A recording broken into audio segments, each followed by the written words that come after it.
Hi everyone. I hope you've had some time to enjoy the 4-day weekend, and we've had some wind and rain and we've had some sun, so a little bit of everything, but a little bit of a break is always good.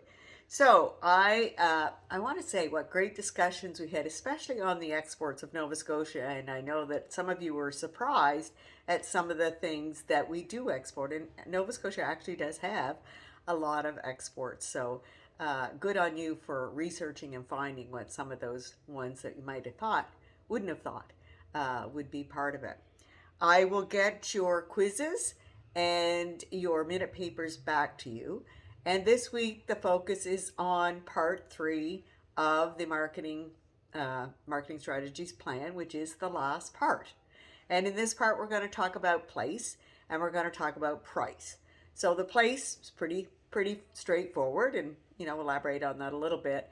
But when you get into the price, look at the specifics it's asking for.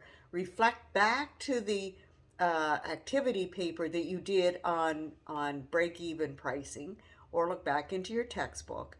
But make sure you understand that. If you have any questions about it, please reach out and ask me.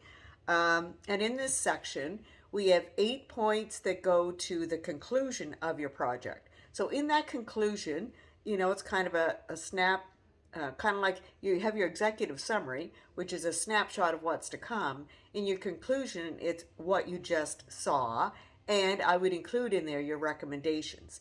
And so that's worth 8 points. And then 10 is the executive summary. And again, the executive summary is a snapshot of what's coming up in that part of the whole plan. 10 points for your entire marketing strategies plan. So everything is put together.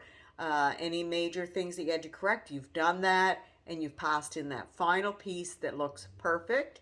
And those of you working with organizations that you plan to share with, which I hope that's what you're going to do, be sure and make sure there are no spelling errors, no mistakes, things that I've suggested you fixed, and before you share it with those people. But great on you to share it. So the total for this third part is 48 points. And that should be quite doable. It's due Sunday night, the 20th. And that will complete that. So then next week, we're going into our final steps. Can you believe it? After next Sunday, we get into looking at creating our presentation. And your presentation, I'll just give you this little hint, or not a hint, but information now, in that I've had people, theoretically, you don't have to present to anyone. We're not in a class, so you don't present to a class. Some people have chosen to present to me through their presentation once it's corrected or created, and others just submit the created presentation. You must have your pictures in it. It is part of an outcome. And but if you want to do that, or even if there's a group of a few of you that you know each other want to present it to me, that's always makes a nice way to do it as well. It's kind of weird to create a presentation and not actually present it to anybody other than through video. So that is up to you. But you guys let me know. And there's no extra points, no loss of points either way, but it's nice to have an audience to do that. So you've got lots coming up. Our time is flying by. If you need any help, don't get hung up now because we're almost there. So reach out and I can help you. And do have a good week.